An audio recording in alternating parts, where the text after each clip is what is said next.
เรามาเบิ่งอยู่ในข้อที่31ของบทเสียงจบชั้นม .4 เนาะ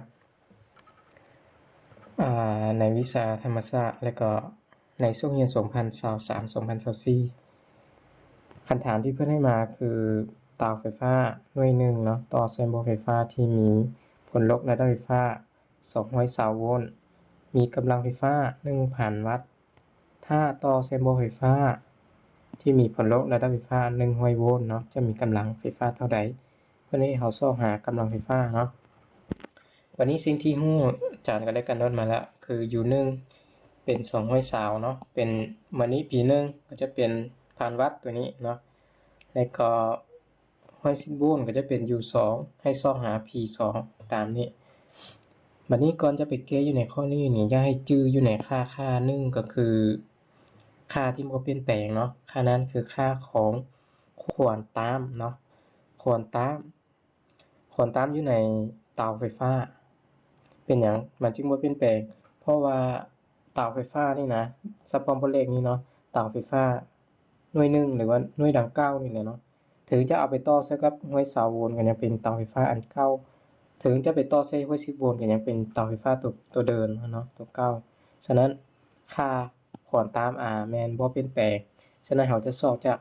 ควอนตัม R ตัวนี้เป็นตัวแก้ในข้อนี้เนาะแล้วค่อยมาหากำลังแต่ก่อนเราจะไปเขียนสูตรเล็กสูตรกำลังก่อนเนาะจากสูตร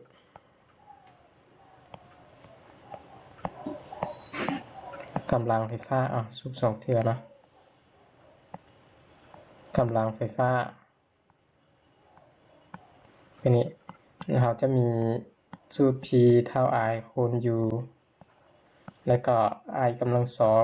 2คูณ R และU กำลัง2ส่วน R เป็นนี้เนาะบัดนี้เรามาเบิ่งตัวที่จะแก้ได้อยู่ในข้อนี้ก็คือเรามีแต่ U กับ P เนาะ U กับ P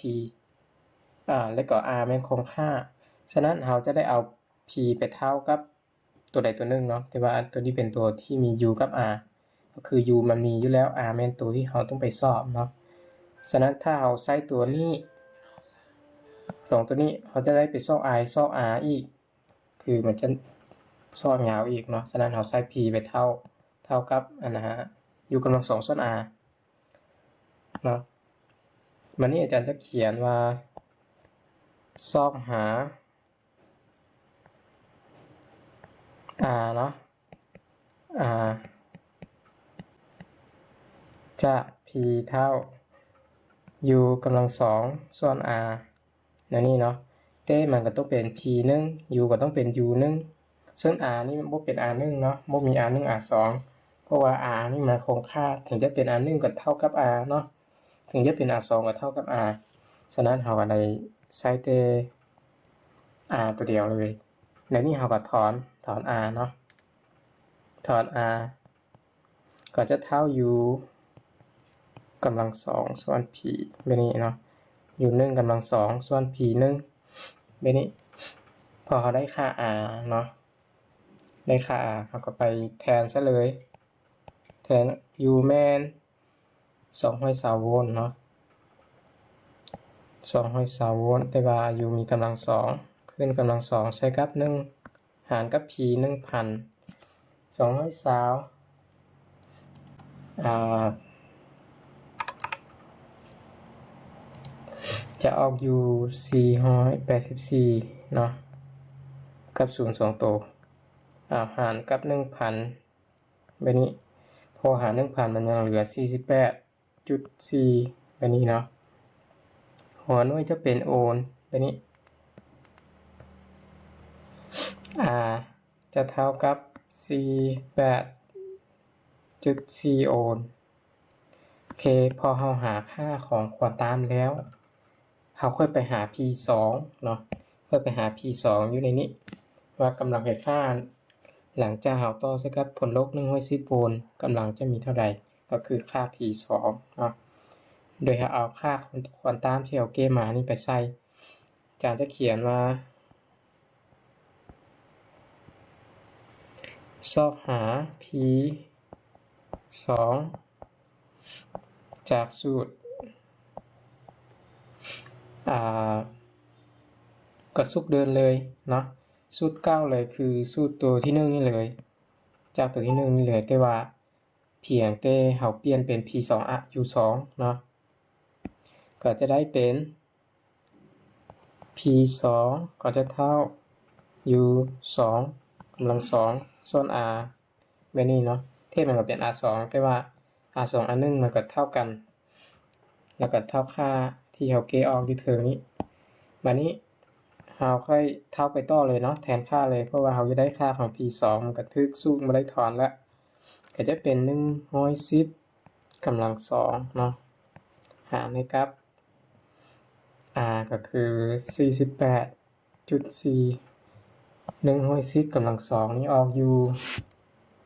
เดี๋ยวอาจารย์ไล่ให้เนาะ110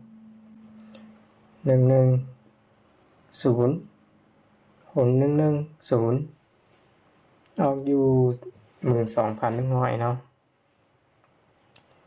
12,000เป็นแล้วบ่โอเค 12,100 แบบนี้หารให้กับ 48.4 ไปเนาะก็มาหารเอาตัวนี้มาหารกับ 48.4 อ้อย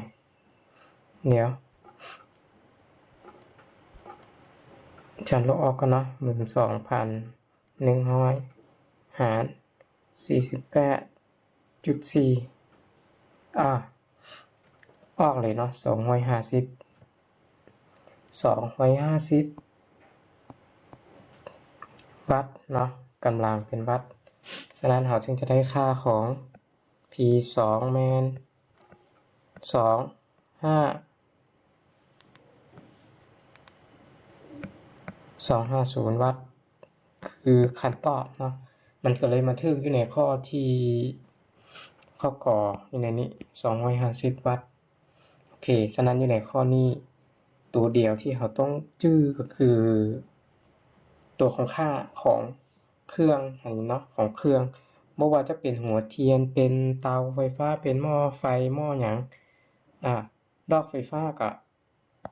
ตัวควอนตัมอะไรเนาะตัวควอนตัม r ที่อาจารย์เขียนค่าควอนตัม r ที่ในตัวสูตรนะ r นี่จะบ่เปลี่ยนแปลงเนาะควอนตัมจะบ่เปลี่ยนแปลงฉะนั้นเราจะใช้ควอนตัมนี้ไปเพื่อ